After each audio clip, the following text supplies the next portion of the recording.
everyone. Here we are, SMF MMTs. This chart here is called the VIX Market Volatility Index, CBOE. One of the things that we're going to be focusing on, this is related to the S&P 500, and it's a fear indicator. Now, complacency and lack of fear, we stayed down here for a number of years, but this was a time when we actually had a multi-year expansion. So we had big rallies in the market up until the 2007, and we started to gain some steam. And this is a monthly chart, and we hit way up here. When that broke out, we had the biggest financial wreck in history. Why? Well, contrarially, is that when there's no people down, when everyone is down here, everyone is all in the market. And it's a perfect time for market corrections to happen. So when I show you the bottoms here, is that I'll draw these trend lines on a monthly level, and the VIX is related to the S&P 500. Here, I'm showing a weekly chart of the VIX outside of the monthly chart above. You can see that back over here on this date right here is that we got to a certain level right here. We got to a low of 1523. We spiked up because there was no fear. When the markets were rallying, the VIX was falling. And we rallied at that time. We got extremely overbought in the markets. We didn't have very much fear then. We broke to the highs right here on 516 to 48. When we had that 1, 2, 3, 4, 5 week top, markets were selling off hard in 2010. Since we've had the rally of that top, we've come right back down to the weekly level on the VIX. There is no fear indicator like it. It can lag, it can stay placent too. That's why we're looking at the monthly chart next to this one, so that we can see exactly where the monthly chart. Here on a monthly level, we've had 1, 2, 3, 4, 5, 6, 7 straight down months in a row. That means that the markets have rallied substantially, and it means we're in an earnings season. It means that we could break down and go lower. That was the 2007 lows, and we know what happened during that year. Okay, I'm not saying that 2011 is that way. What I am saying is how markets set up for corrections. When they set up for the correction, it'll be the first pullback. We're in a major earnings season right now.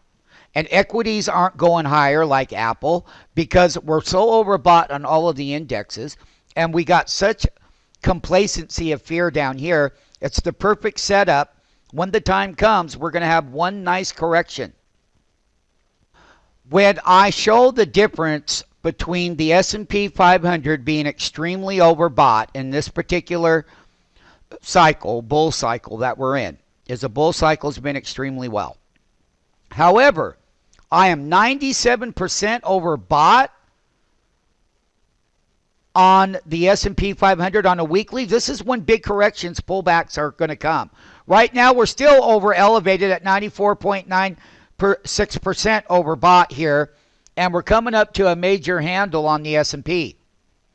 And I just want you to see the differences when you look at the S&P 500 and you're looking at the same VIX. So we're at a top here and we're at bottoms here. No fear, everything is wonderful, nothing can go wrong. That's when we have pullbacks and corrections. The amount of bull cycle that's in the market is, once again, is that we're going to be watching what's going to happen at this major top. And under our SMF platform that we use with, our market makers at SMF, is that they're looking at how overbought everything is too.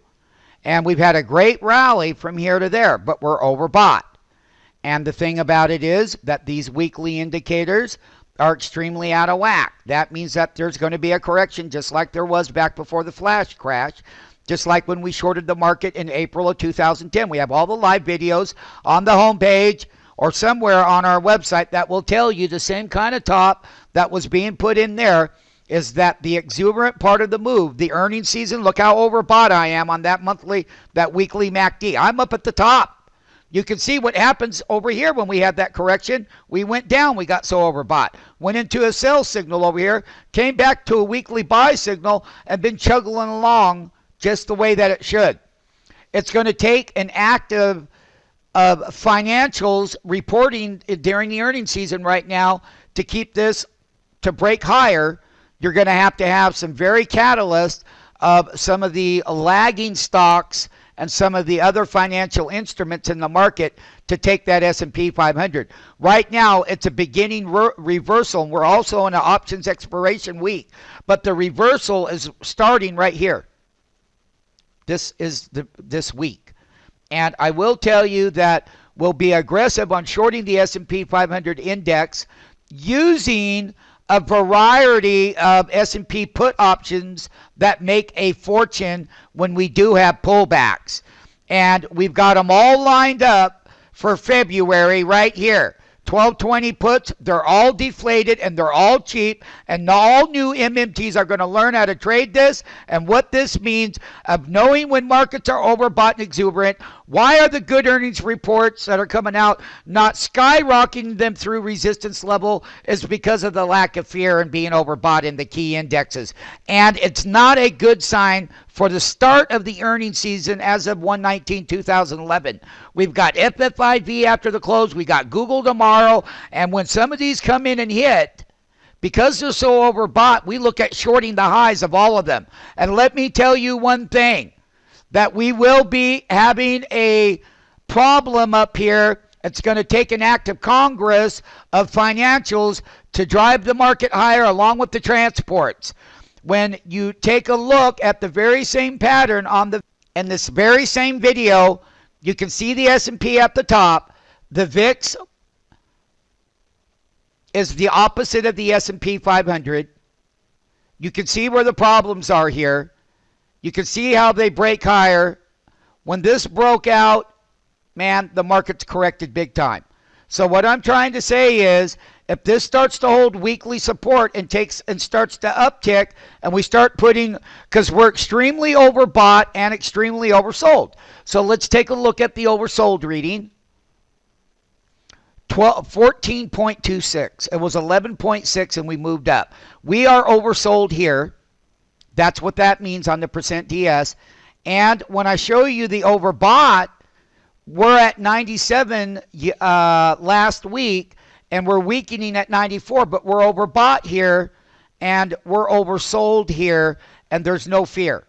And the earnings are good, but because we're so imbalanced between the two, that's why the markets are having a problem moving higher. And that's why we have our first good down day in the NASDAQ and the NASDAQ comp and S&P 500.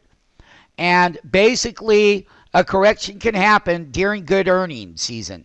That's a good reason to take profits and pull equities back, but we're complacent on both. Overbought, oversold, fear. Everyone says it's great. All the bulls are all in. The lower this goes, the longer it stays down here before a breakout. And it can break that line at 1532. Multi-weekly lows here, multi-weekly highs there, and there's a trade to be done.